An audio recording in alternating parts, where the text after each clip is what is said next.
Pringle looking towards Agard. Ravel, ambitious, but brilliant!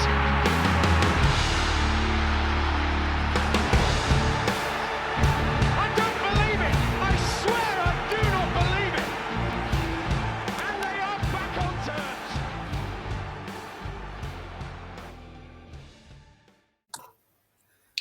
Hello and welcome to New York Talk. This is the Rotherham United podcast. This week will probably be a much happier place than it was when we recorded on for Monday's episode. We've got the 1-1 draw against Lincoln after a really good performance, and then going ahead to Bolton, which was looking like our biggest away attendance of the season. So it should be a really good day at Bolton, fingers crossed. We have Mick with us, as always. Hello, Michael. Hello. Danny Ogden-Glaves is with us as well. Hello. And we have a debutant today. We have Will Daniels from the Tivoli View. Thank you for joining us, Will. Thank you very much, gents. Looking forward to being here and talking football. Absolutely. That's what it's all about. I was talking about Rotherham for an hour. It's there's not much better, is there? To be honest, I love it. Well, you said that. Okay. Oh, come on. Listen, mate, you tee him up, I'll just knock him in. It's fine. Yeah. Okay. So, 1-1 draw against Lincoln City on Tuesday night. Michael Smith with his 41st Millers goal in his 150th league appearance for the Millers, and then cancelled out by an equaliser by Lincoln City, obviously. That's who we played. Just a general view first, Mick. The performance was... Take away the goals from the game, the performance was excellent. Yeah. I think we talked about the performance in the Donny game, and I kind of said, yeah, it was an excellent performance, but Donny weren't that bad. Well, the performance was just about on a par with that for me. And the only difference is that Lincoln weren't quite as willing to give up so many goals. I think performance-wise, I think we matched it. Those two, Doncaster away and Lincoln away, are probably two of the best performances I've seen from Rotherham United in a long time now. Overall, when you look at the game as a look at the game overall. So, yeah, excellent for me. Yeah, I thought so. A couple of changes in there. Let's talk about Dan Barley to start with. We talked about it on Monday, and Fleetwood game was crying out for Dan Barley, and he played on Tuesday, and it was just super. Everything good went through him. Yeah, I mean, you're absolutely spot on. The shape of the midfield three changed slightly. So we had Rathbone that was playing a little bit further forward out of the three and really starting that press. And then Jamie Lindsay and Barlaser a little bit more deep, and that allowed Barlaser to get on the ball and, of course, dictate the game a little bit more. Made a couple of notes on Barlaser. 62 touches in the game, 78% long pass accuracy, 75% pass accuracy, sorry. And what I love about Barlaser is he loves to play forward. There isn't any of the sidewards rubbish that we're sometimes akin to seeing. Really strong performance from Barlaser, and I think what we've come to expect from him for a while. Haven't always seen it, but back to his best on Tuesday for sure. Yeah, it's just key, Danny. That was like what it was 2 years ago in League One, in flash of it in Championship. But if that's the Barlaser we have from now to the end of the season, we are going to be in with a shout because he is that good a player at this level. Yeah, 100%. I mean, his distribution is incredible. I mean, some of the balls he can knock about, pardon the innuendo, is just incredible. Like he can spray a pass out wide or up front behind the defence with effectively no effort at all. And at the start of the season, like in the first couple of games, we didn't really see that, but he seems to have found his feet a little bit. And I think now he just needs to run in the sides to improve even more. And yeah, he'll be properly deadly from midfield. Yeah, it could be key. Well, he's going to be key assuming he stays fit. Moving on to Rathbone, Mick. Before we talk about his performance, let's talk about another incident involving Rathbone. I want to read you a comment from Michael Appleton from Paul Davis's match report that Rotherham were better than us tonight, probably due to the physicality of their players. Now, I don't get the comment for a start. we're big players. We're tall. That's it. Yeah, I mean, Rathbone's enormous, isn't he? True. The physicality of the player who took out Rathbone was not far off a disgrace. It was a shocking tackle, and the referee completely bottled not sending that guy off. Well, I mean, there's a couple of points there. A couple of points to talk about with that. Yeah, I mean, that was sending off all day long, every day. You know, and I don't know whether after that Leeds game the rules change now and you've got to put somebody in hospital before you get a red card. I don't know what's happening with that, but it was a red card. And to be fair, you know, if you want to talk about physical, you know, what about the WWE move on Chio Ogbene before they scored? I mean, unbelievable challenge. I said challenge. It wasn't a challenge, was it? It was literally a shoulder barge to the face. It was just unbelievable. And the referee sees that as well and doesn't give it. So, you know, we know what to expect from the referees in this division. But I thought Michael Atherton was a decent bloke and a decent manager. But coming out with comments like that, it's almost as if he's not done any research and just, you know, just thought about whatever Lee Hendry says, it must be right kind of thing. You know, the big physical direct side. Well, I'm sorry, but I'm not wearing that. I think both sides were as physical as each other. I think it was a really, really good battle between two strong sides, but not overly physical. For me, anyway. Well, we weren't. No, we certainly weren't. No. Have you got anything, Will, that you can put yourself in the referee's mind and sort of think why he didn't give it as a red card? Because as soon as I saw it, it looked dangerous. This is my first instinct. So a couple of things that I'd probably like to mention. When I first saw it, I thought it was a yellow, if I'm honest. Then I saw the full speed version back, and obviously you can see it's pretty blatant red. What I would say is when the account has gone out and slowed the video down, it makes it even more obvious, if that makes sense. So you can't really, I don't judge the slow-mo videos because it makes everything look a lot worse than it actually is. But I think, I mean, it's pretty obvious he got the decision very, very wrong. And if I'm honest, you know, speaking on Monsma, he's a player that I thought had a pretty decent game throughout, and he's a better player than making challenges like that, as he proved in the rest of the 95, 96 minutes that we played. I think the other issue with that as well is that at that point Rathbone was last man, that defender. Yeah, you know, gets past him and he's through on goals. So he's made no attempt to play the ball. So there's two suggestions there that it should be a red. Not only the challenge itself, the physicality of that challenge and the danger that posed to Rathbone, but also the fact that he fouled him and he got past him, he was through on goal. You know, so potentially there's two arguments for a red card there.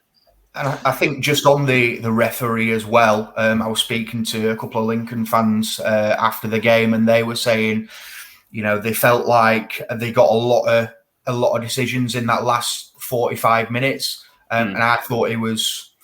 I'm not a big fan of calling out referees, you know, especially on stuff like this. But I did think he had a substandard game.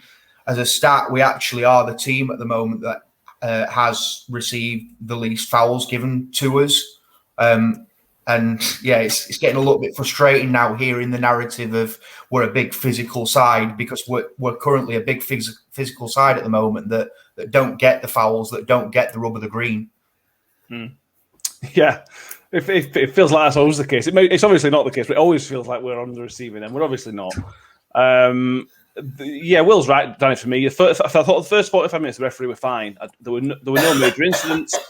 It was fine, but in the second half, it did take a nosedive. There's two key incidents in the game, and he's got two key incidents, both wrong. Yeah, and I mean, to put it politely, he got a fair bit of stick from our fans with every decision. But I've just got the Rathbone tackle up in front of me. Luckily, Mr. J. Brailsford's got it on picture, the exact moment. And you just look at the picture and it's like, how's he still on the pitch? You know, if his leg was standing, he'd have snapped his ankle clean off. That's how badly he's connected with it. But I think the reason why the referee only gave a yellow is because Rathbone just stood straight up and got on with it. And that's probably where the big physical team mantle comes from, because we don't dive about on the floor like Neymar does. We just get up and get on with it. You know, it's like Woody's left ear could be hanging off and he'd still get up and try and head a ball, wouldn't he? Yeah. But yeah, the referee got a lot wrong, especially with their goalkeeper towards the end. I noticed that was another one. I think Griggs, flicked his elbow or something, and the keeper's on the floor, and the referee's bought it and given the foul against the keeper. And I think it happened another couple of times as well. But we got very little from that referee. Like with Chio's foul that led to their goal. As he tried to run past him, the player's elbows come straight up, put Chio on the floor, and then they've gone and scored. But like you said, first half, I thought it were quite even. You were quite unbiased. But second half, it's as if he's gone, the big physical team scored. We'll swing Lincoln's way a little bit. Yeah. Not to be critical of referees. I mean, I know someone who is a referee, and I sent him that picture and said, "What do you think?" And he went, "If that's how he's connected at full speed, it's a miracle he's not broke his leg." So my mate says it's a red card. But anyway, we move on. I'm not convinced he actually connected with him. I'm not convinced he connected with him to any degree, because had he connected with him to any degree, he would have broke his leg. I think he's tripped him, but I think that angle from the photo is probably a little bit deceiving, and I don't think there's a full contact on Rathbone's leg by the defender. I think he still tripped him, nevertheless. But had he made full contact, then there is no question he wouldn't be playing this weekend or for the next few weeks either. So it's still a foul. When it happened, the referee took his time, and sometimes that's a good thing, but he seemed to take his time to push the player away, come and check Rathbone's all right, and then made his decision. Yeah. It's all hypothetical, but it'd be very interesting. If Rathbone was actually injured, how would his decision have changed? It seemed like he was waiting to see how Rathbone was before making a decision, which is obviously shouldn't do. And Rathbone was actually showing him his ankle as well, because he was because that's why I have to disagree with you, Mick. He wouldn't show him his ankle if there wasn't some sort of contact. No, I'm not saying there wasn't any contact. What I'm saying is there wasn't full contact. Oh, okay, yeah. I see. I suspect he's caught him with his studs or whatever. But I mean, this, and I alluded to this earlier on about the Leeds Liverpool game. Is it Liverpool at the Harvey? Foul. Yeah. We've got a situation there, and correct me if I'm wrong, there's no foul given initially in that. And then the red card is given because of the severity of the injury. That's what the Premier League have said. So that's a change of rules as far as I'm concerned, as far as I'm aware. Yeah. Is that a change of rules that we've not been made aware of? Because the referee has done the same thing here. He's going to check on the player first before he's made a decision as to what he's going to do. Well, at what point in football did that ever become a rule? We'll see how badly injured he is before I make a decision as to what sanction I'm going to take. You know, and I've referred to it back on Twitter, and I'll refer to it again. You know, Victor Johansson's injury last year. Are we going to go back and give a red card for that? You are going to need to get over that, mate. It's a valid question. It's a valid question based on what we've seen and what we're talking about there. Yeah, all right. Yeah, you're probably right. Right, okay. Let's talk about the goal we conceded. Obviously, we all agree it was a foul in the build-up. If you can't really disagree with that, Warne said as much in his interview pre-match for Bolton game. But after the foul, there was some defensive issues. You had Icky diving in. So for me, I don't have a problem with Icky diving in. He did the Woody role of the centre man attacking the ball. He's missed it. He shouldn't have missed it, but I can sort of accept that because that's his role, to be a bit more aggressive. The second diving in from Reg is what's really caused the problem, because Mattock's stuck on the left-hand side because he's got his own man, and then Reg just come in and left all that space. It's just all around panicky, really, I suppose what I'm trying to say. Yeah, I see where you're coming from with that. I think, for me, Icky stepped in and he should have won the ball, and that's as simple as it is. And he's an experienced defender. He knows what he should be doing in that situation. I also felt, if I'm honest, that Mattock could have shifted back over a little bit, and that would have possibly stopped the ball through. And I thought Mattock was possibly what's the word? Ball watching rather than, you know, and again, a man of his experience, I wouldn't expect that. So we've got to learn from that, and that took off the gloss of, to be honest, what was a really strong defensive performance against a Lincoln side that will cause and has caused teams a lot of problems this season. Yeah, I was going to say, I thought defensively they were very good. Anybody that's watched our scouting report and knows anything about Lincoln, I know Scally's been on fire this season, and it didn't really have a look in, Danny. The defensive three were solid as a rock. We, like Will says, we didn't give them anything really. I mean, they had 5-minute spells here and there, but as a whole, Lincoln had nothing really. No, I mean, other than the mistake that led to the goal, I think the back three were very good. Like Regis come in and really cemented himself into the sides. Like, even though Woody was out because of his slight calf issue, Regis come in and filled it really well. Even with Icky moving into that centre role, Regis filled that right-hand side centre-back role very well. And even with their goal, yeah, it's a defensive mistake, but still, it's a very smart finish from... I'm not going to try and pronounce his name. The one who's on loan from Man City. Yeah, that's it, Florini. It was a very smart finish to just stick it under Johansson. I mean, if it were his keeper, he'd have saved it. But yeah, the back three, I mean, Matic's come out and said today that this is actually his more natural position that he prefers. And he's been anchoring after this. Yeah, and apparently he's been asking for it for a few years, which is interesting because I always had him pegged as just a left back out and out, but apparently he's a left-sided centre back. But, you know, if he thinks he can do a job there and he's willing to get stuck in there, then fair enough. We've found a suitable player on the left-hand side, and you could put Harding back onto the right-hand side now. Yeah, that's true. Yeah, good point to think about that. Harding was out due to self-isolation, but should be back in contention for Saturday and potentially play. But away from the football pitch for the Minute Mick is one of the big positives of Tuesday night. It wasn't the big positive. Angus MacDonald is back involved. He wasn't on the pitch. He wasn't on the subs bench, but he was back at a match. He was on the co-coms for the iFollow. If we can get him back in that team, in that back three again, like it was last season, he is probably a championship player, Angus MacDonald, to be fair. He is, but at this stage, you're going to have to find somebody to drop first. You know, you've got Woody, Icky, and Wes Harding there, and I don't want to be the one that tells one of them that they're not playing. Well, I mean, Joe Mattock and Reg stepped in on Tuesday night and did an admirable job.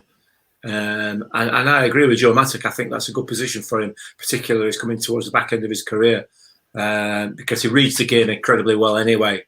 He's shown that, and he's got a vast amount of experience. So as a backup left side centre half, yeah, I think that's great. But that's all he would ever be, bearing in mind the quality that we've got, or are sort of specialists in that position. But yeah, it's great to see Angus MacDonald back, and hopefully we'll see him back in a red and white shirt, or certainly fighting to get back into a red and white shirt anyway.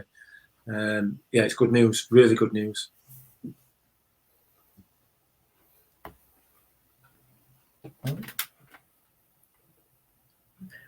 Matt, we can't hear you, Chuck Green. Still can't hear you. I went on mute to cough and I didn't unmute myself. Apologies. There we go. Michael Smith, 41st goal for the club, 5th of the season. Is just a beast, Will. There's not much more to say. He's took himself to another level again. He's the Paul Warne sign, isn't he? Like, he came in obscurity from Bury. He's just become this absolute giant. And I'm biased, of course, but I don't think there's a better target man in the EFL. And that is the reason that there was so much interest, allegedly, in the summer for his services. We're lucky to have a player like Michael Smith at this club. And when he does eventually leave the club, because he's not gonna die in a Rotherham United shirt, unfortunately. We're going to have a massive job in replacing him. But for the moment, step back, appreciate it, because this kid, he's everything that I want to see in a Rotherham United shirt and more. Yeah, echo that, completely echo that. I've put it perfectly there. Let's move on to a strike. The problem is, Danny, next to Smithy. Yeah. Freddie was okay, set up the goal. Let's give Freddie his due. He set up the goal and he worked quite hard. It doesn't look like scoring at the minute, and that's what we need him to do.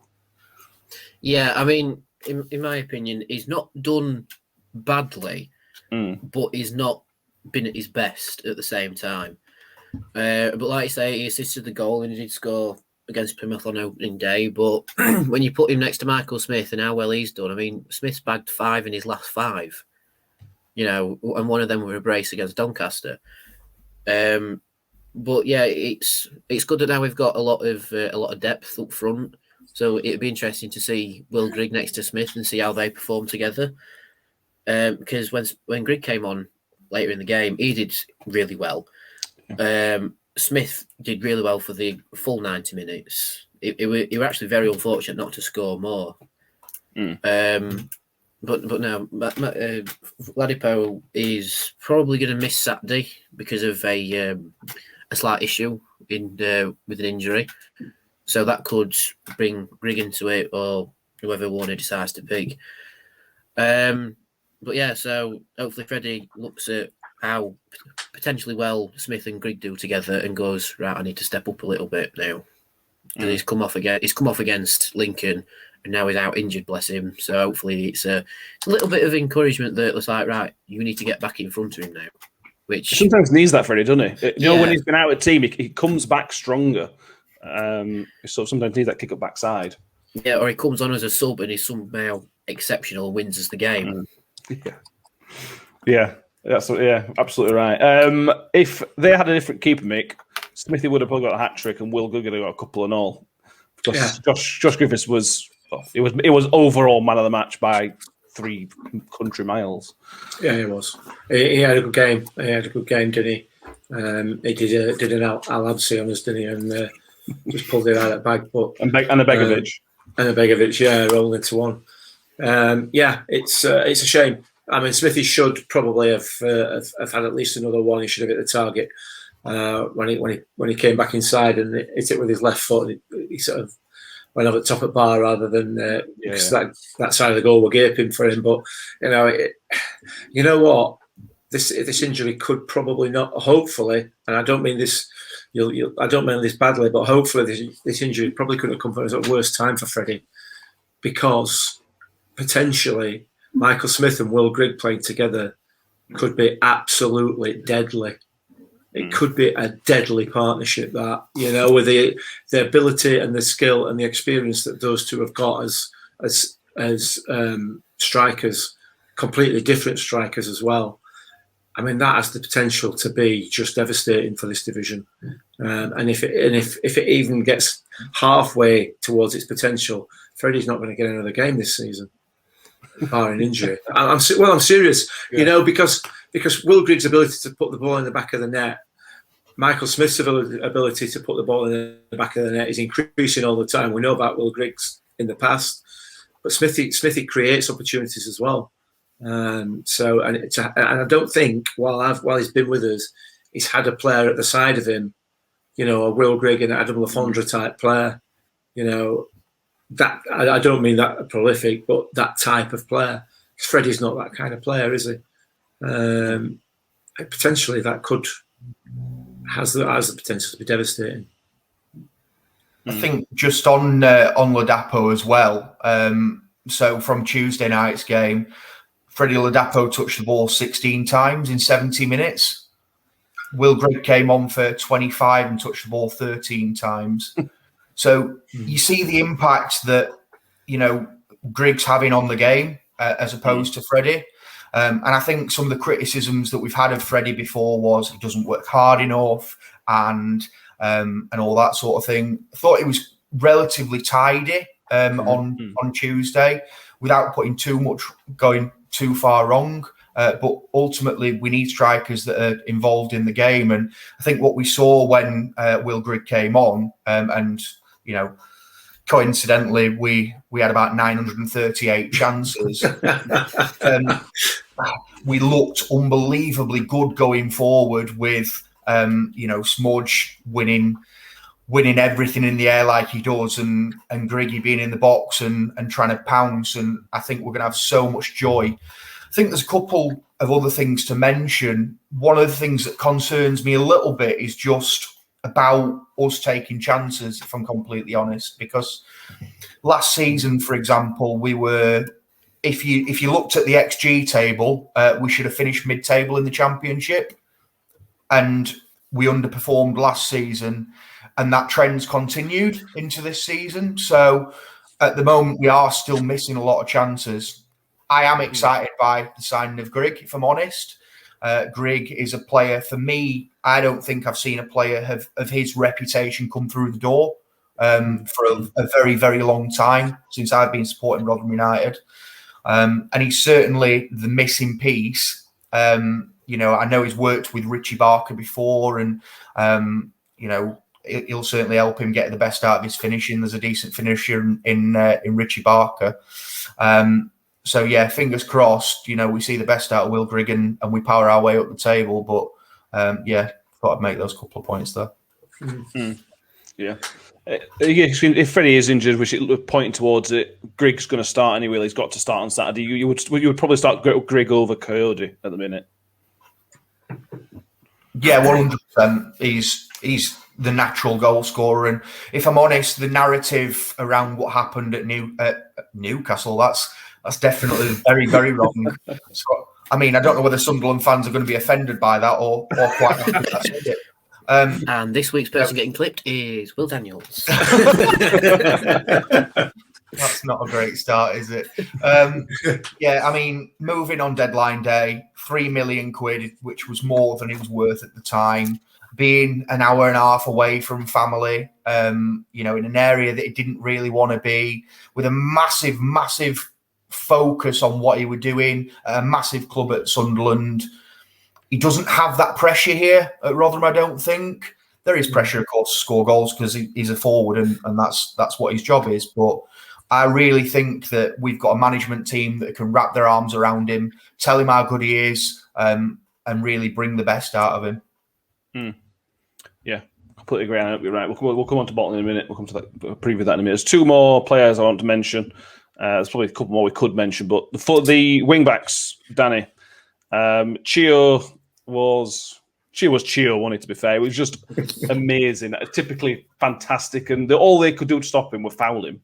Yeah, I mean, on his day, Chio was just unplayable. I mean, the EFL have recently released their League One top player on FIFA for everything. How's Chio not quickest? No idea. Like, he can run 100 metres quicker than I can eat a bowl of cereal, which, by the way, is really quickly. It's amazing to watch Chio play. I mean, yeah, he's a fan favourite, but he puts a shift in, and he can beat players easily. He's got a good cross on him. It doesn't matter what other people say. I think he's got a good cross on him, and probably 8 out of 10 of our chances in the last 15 minutes were from the right hand side and Chio crossing the ball. He set up Smith's chance that, right, fair enough, he squandered it. And then he did the double assist on Will Grigg's chance where the keeper pulled off an amazing save. So our main threat is down that right hand side. That's not to take away from the left hand side, but unfortunately teams will start targeting Chio and say he's their main threat down the wing. We need to start fouling him. Well, then free kicks and set pieces and all sorts. But yeah, just to watch Chio play is incredible because you just go on Chio, and he's done him. Sent him for an hot dog, see you later. And yeah, Chio should get at least 5 assists this season, bare minimum, from his play down the right-hand side. He might even chip in with a few goals, fingers crossed. But if he doesn't, it's doing him a disservice of how good he actually is on the right-hand side. He's just one of the players you want to get on ball. As soon as Chio gets the ball, you just get a little bit more excited. You just think something might happen. And that's what opposition think. And you could tell every time Chio picked up that ball, that left back were dreading it every single time. The more I want to see Chio, the more I love him. But left-hand side, Mick Bowler made his league debut and was solid, very, very solid. You can't no complaints about his performance for me. No, I like him. I like the look of him. It's definitely not the finished article by any stretch of imagination. But Rotherham United don't buy a finished article from Arsenal, do they? You know what I mean? But it has the potential. Well, I don't know, from anybody. Yeah, right. He's certainly got the potential. He's got the pace. He's strong. He's good on the ball. He can put a decent cross in, and he's clearly defensively minded as well. Far more so than Chio is, obviously. So I think he's a good buy. I don't know whether he's ready for a full season yet, but certainly as backup to the likes of McDonald and Miller. I think there's competition in that place. Say again? McDonald? Did I say McDonald? Ferguson. Yeah. I keep getting them mixed up, don't I? I'm McDonald, Lucas McDonald left-footed. I don't know. I'm old. I just, I don't even know my own name. I have to look at it on screen. Yeah. So yeah, I like him. I like him a lot, and I think he's got a lot of potential. One thing I would say about Chio very quickly is that I think he has got some work still to do on his crossing and on his and on finding the net as well. I think he's not. If he was. He needs to be more consistent with getting the ball in the box with some quality in it. But having said that, if he had that consistency, he probably wouldn't be with us anyway, would he? True. Very, very true. Any other points that anybody wants to make on the Lincoln game before we move ahead and look ahead to Bolton? I think just on Bowler, I think it's a really good option and a good acquisition that we've made because the other left-sided wing-backs that we've got are very attacking-focused, and where, potentially you're going away from home and you might not have the ball as much as we've seen this season, that we're a side that prefers to counter-attack rather than have the ball and dominate possession. I think Bowler is really important to have in the side, especially if Mattock's going to be moving into that left centre-back spot, which is, a really good move for us because how difficult is it at the moment to go out and buy a left-footed centre-back? They're just like gold dust. So potentially a really good move for both parties there, I think. Absolutely. So let's look ahead. I said Saturday afternoon against Bolton. There's looking to be the biggest away attendance of the season. Partly because of Bolton's fantastic ticket prices. I think they've got a special family day or something like that. £10 an adult, and kids are dirt cheap. So anybody that's and ahhing, I think you should go. Let's give you a few more pre-match stats that Mick always loves. We have a pretty good record against Bolton. Well, this is going to contradict myself in two stats here. We've got a pretty good record against Bolton. We've won 18 out of 38 games, which is against a team like Bolton who have been successful these years. Is quite good. We have not won in Bolton since 1982. I've never won at the Reebok or what is now the University of Bolton Stadium. We've never won there. Don't think we've picked up a point. I didn't check that actually. But it's going to be tough. Forgetting the previous stats, Danny, Bolton are an exciting team this season. They've scored lots of goals. They do concede a lot. But Saturday, it's looking like there's going to be goals. Yeah, and I think that's the way we're going to beat them. Just stop them scoring. If we stop them scoring and we won by 1 or 2, that's it. But yeah, Bolton have been very good this season. I think the 3rd at the minute. Yeah, so they are right up there this season. And like you said, they score a lot, but they concede a lot. So that could be a downfall for us or an undermining of them. But I like that stat. We've done very well against Bolton, just not at their place. Yeah. It's like last time, granted, they were in a bit of a transition period and we smacked them 6-1, but we can't really comment too much on that because, like I say, we're a transition period. But yeah, it was the first time for everything, first time for everything. Exactly. Yeah, we hadn't won at Pride Park till last season, and we went and won at Pride Park. I think it was the same at Riverside as well. So these records are there to be broken. We don't have a scouting report this week because we tried to get a few Bolton fans on for one thing or another. We haven't been able to arrange it. But Will has done a few bit of research for us. Is going to talk us through what to look out for on Saturday. For sure, that's a decent introduction, isn't it? So I mean, Bolton are not the promoted side that everyone expected. I think a lot of people when a team comes up for the into the higher division, you expect them to be relegation fodder. This is not Bolton at all. They play in a way that in League Two was a little bit surprising. You know, playing out from the back. They are a side that love to pass the ball. So at the moment, they've made just over 3,000 passes in 7 games, which is, I think, second in the league so far. Lots of summer additions. I guess the key ones that we'll know about already are Kachunga, who came from Wednesday, of course, known for what he did at Huddersfield. Didn't really do particularly well at Wednesday, but has dropped down to Bolton, and he's a bit of a bit part player for them at the moment. Signed Declan John from Swansea, who's a left back, who's pretty decent. I think the one that's stolen all the headlines so far is Dapo Afolayan. So four goals, I think, in the league and 5 in all competitions so far. He's a guy that they picked up from West Ham's academy, and I know that he flew over to the US to try and find a contract over there. Before coming back to Bolton and really just trying to find a place where he can play first team football. And he is absolutely ripping this league apart at the moment. If we look at how direct Chio is, for example, Chio's completed 22 dribbles this season so far, which is, I think, 4th in the league so far. To compare that, Afolayan sits top at 40. So given the fact that Chio is probably going to be playing right wing back and Afolayan's playing left wing, we're in for a battle of the wingers this weekend, gents.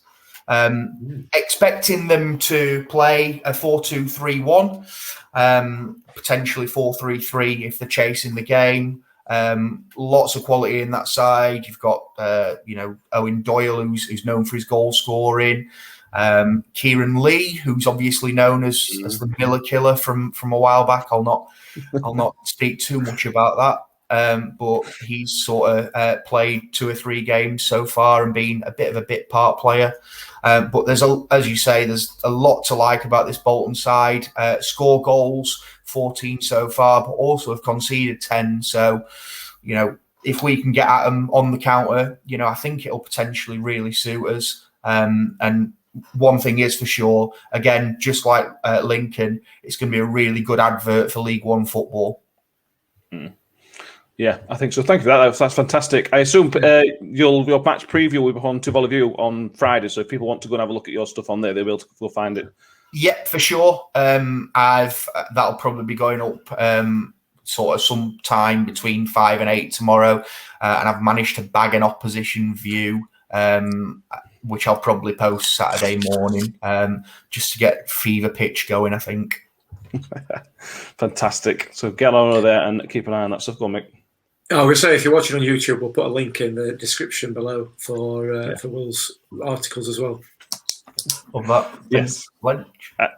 A couple of landmark games that were coming up on Saturday, if they come through. 50th league start for Jamie Lindsay, assuming it starts. Michael Hekwe's next appearance will be his 300th in professional football, which is a really, really good landmark to get to. 140 so far with us. And if Grigg starts, it will be his 250th league career start. So there's a couple of potential landmark ones for those that if we lose, they won't care about them, I suppose. Danny, we've mentioned it's going to be tough. Let's talk about Rotherham. How are we going to set up? How different is it going to be to Saturday? Woody might be back. We know Freddie probably won't be there. There's going to be some change, you'd thought. Yeah, and Warne mentioned on Radio Sheffield that it might be a little bit too early for Ferguson as well with his injury, because it's looking like it's a sort of injury that it doesn't flare up whilst you're playing, but when you're training, it causes a bit of issues, like when you're just running constantly. So it might be a bit of an issue to get Ferguson in the side, so it could be Voller on that left side again, or it could be Sadlier maybe filling in later in the game. when Boller's blowing a little bit, because I don't think he's up to 100% match fitness yet. You could see him lagging on Tuesday, couldn't you, towards the end? Yeah, but that's no fault of his own. It's because he hasn't been playing men's football per se. Whilst he's been at Arsenal in their under-23s. But yeah, with Freddie's injury, I think it will be Smith, Grigg up front. No disservice to Coyote, but I think it's time to see Smith and Grigg up front, just to see how they do for me.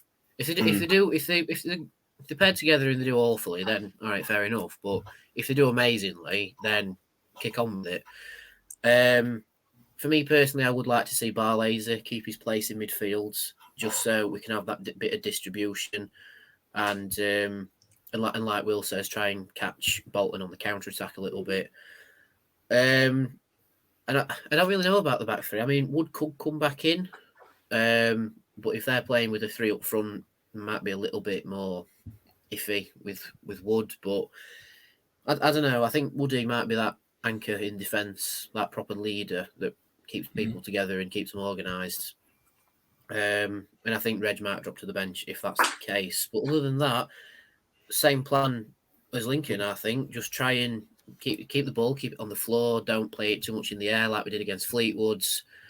And it should hopefully come good playing that way.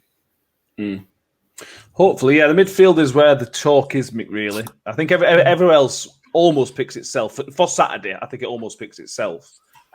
Danny's a bang on right. Will, Grigg and Smith have got to start, especially with Freddie potentially injured. You'd assume Woody's going to come back in, but that's an assumption.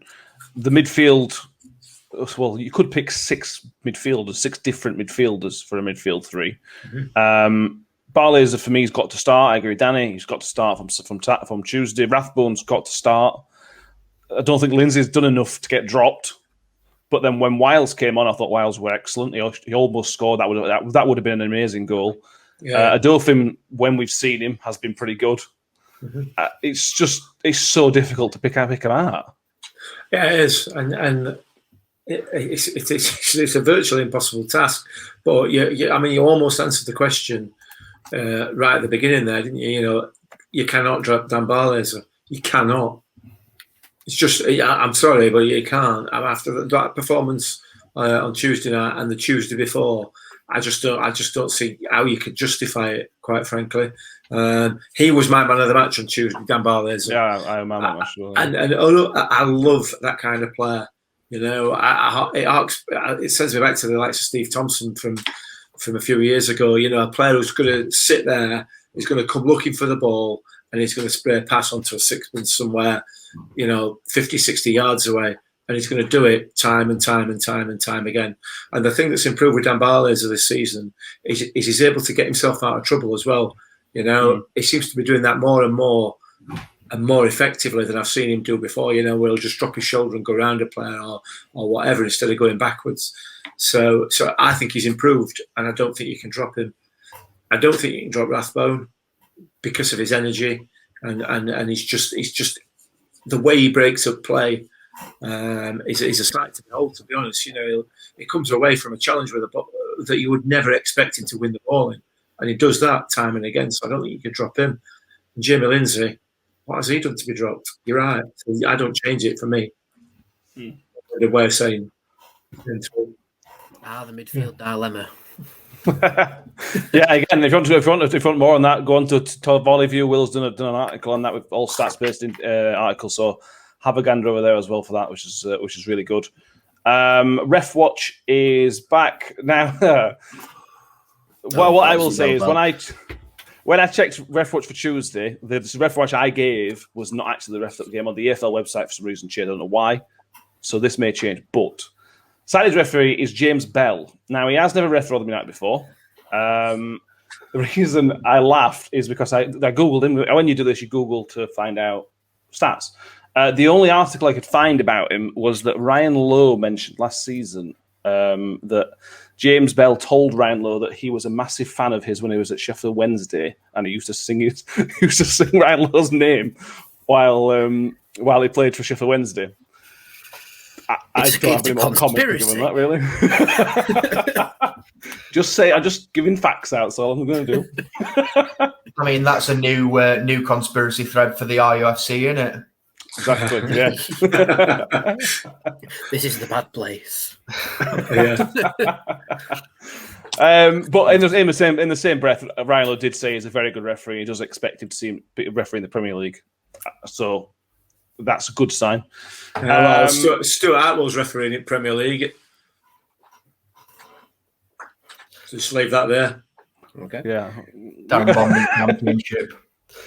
Yeah. Well, that's true. Yeah, I just thought I'd put it out there. Yeah, like I said, never refed us before, but this is the first time for everything.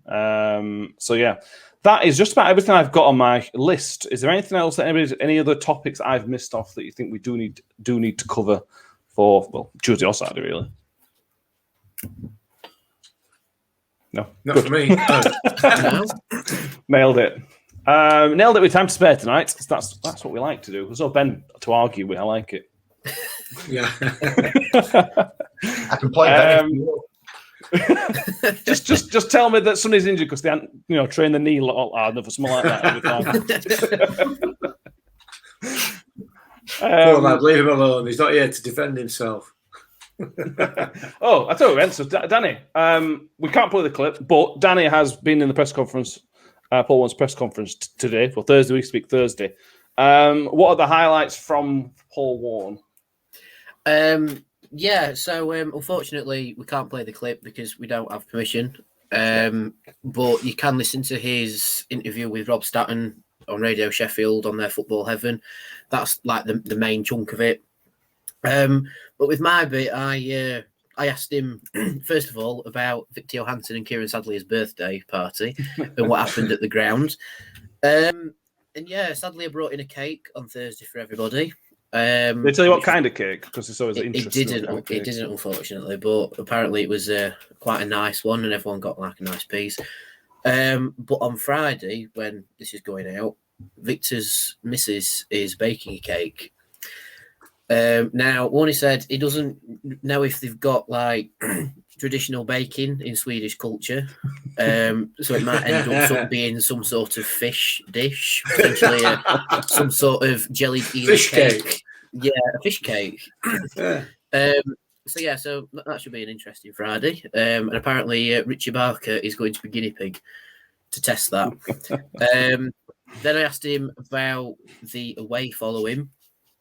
And yeah, he basically said that because it's going to be the biggest one of the season, it's going to be something special, especially if you've got nearly 1,500 people chanting your name, and if we're playing well. But also, it'll encourage us to step it up a gear if we're lacking a little bit. So he says having an away following that big in League One when it's probably one of our crunch seasons in terms of the teams that will end up being around us. It's nothing but positive, really, both for the development of the team and for the encouragement. And then I had to squeeze this one in. I had to ask him about the midfield dilemma. Now, me, Matt and Mick have been scratching our heads nearly every week on the podcast about who's going to be in the midfield three. And it's quite good to know that that's also Paul Warne as well. He said that he always tries and picks the best three in the midfield, but he's got a lot more to consider than we do just from watching the previous game. He's got injuries to take into account from training. He's got training itself. But yeah, he said he always tries and picks the best team that ends in arguments with the coaching staff. And sometimes he does have to go out and take a breath. but no, it did say that no matter what circumstance, he always tries and picks the best three in midfield and the three that he thinks is going to win us the game, whether it's the slightly deeper sitting midfield option or the slightly more advanced attacking option. So yeah, that's all Paul Warne had to say to me. It was a really, really good opportunity, and all I can say is thank you to Sam Todd for sorting it out and giving me the opportunity to ask our manager questions along with the journalists that were in there as well. So, Sam, if you're listening or watching, thank you very much. Right. Fantastic. While you're doing that, I Googled some traditional Swedish desserts. Oh, really? They are not fish-based. This one, it's called, I think, a kladkaka. And it's like a sticky toffee pudding type chocolate thing. Oh, look at that. Oh, It's an absolute beaut. now then. I'm all about that. Yeah. Right. Victor, mate, if you're watching, get your missus to cook that. Yes. And send it over to us. Yeah. Listen, if my boss was watching, I'm lobbing a sickie for tomorrow. I'm off down to Roundwood. Just out of curiosity, what sort of cake do you think Kieran Sadlier would fetch? Do you reckon he'd make his own, or do you reckon he'd like buy an M&S cake? He looks like a sort of guy that eats from M&S. He's M&S all the way. Yeah, Kieran Sadlier is definitely a buy a cake kind of guy. He doesn't strike me as being a baker at all. Like, we're not going to see him on Bake Off, are we? I'll tell you what, though, the Victoria's from M&S is exceptional, though. True. Just another one for if you follow the IOC on Twitter, you will see that the grey kit is cursed. As far as I can tell, we will be wearing the grey kit on Saturday. The white part of our top will clash with Bolton, and we have black shorts and black socks, and Bolton have black shorts. So we're going to wear a light grey kit that is almost white. What about red and black? Not red and black. Black and red shorts potentially. We could do that. Yeah, you're very right. All three kits do somehow clash with Bolton's kit for some reason. So it may not be grey. We'll see. We'll have to wait and see on that one. Yeah, there we go. Thank you all for watching and listening. If you're on YouTube, click the subscribe button, give us a thumbs up. I hope you've enjoyed it. If you're on iTunes, again, subscribe and give us a 5-star rating if you can as well. We would very, very much appreciate that. We will be back on Monday morning, which will be a review. There's no midweek game next week, get a week off.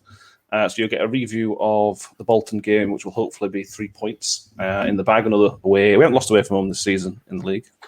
Yes, we have. Ignore that stat. That was wrong. You know what? After injury time, it don't count. It's unbeaten. And yeah, thank you all for watching. Thank you, Will. It's been fantastic to have you on, mate. We'll definitely have him again if you'll come back. Thanks, gents. And also get to Tivoli View and get on his page because it is really, really good. If you like anything stats based, you will really, really like it, like we have so far. So get on there. Danny, it's been a pleasure. I'm glad you enjoyed. I think we will try and get the clip of Danny's talking to Warne out as soon as we get the go ahead from the club. We will release it. Probably on YouTube channel, something like that, so everybody can see it. I hope you enjoyed it, and I hope we get to see you in a few more in future as well, mate. Yeah, hopefully. I mean, it's brilliant because it's a great experience for me at university. So the more I get under my belt, it'll help me out quite a lot and help me understand the club a bit more as well. You know, because we see one side of the club and there's a whole different side that we don't see. And yeah, it's like peeking behind the curtain, but like in a polite sense, where like you're just poking through, just see what's happening. But yeah, it's great, honestly. So yeah, hopefully there are a couple more in future if there's room on the rota for me. Yeah, and like I said, thanks to the club. The club have helped out with a couple of things. We do appreciate everything they do for us because they don't have to because we're just some idiots. Mick, was that all one sentence there? Yeah, you didn't put a full stop and comma in between that, did you? We're just a load of idiots, Mick. Fingers crossed. Sam Todd just copies and pastes the recipient list for next week's press conference. Fingers crossed. Thank you, Sam. Yes, thank you very much. Appreciate it. So yeah, thank you all very much, and we'll see you all on Monday morning. Thank you very much. Pringle looking towards Agard. Ravel, ambitious.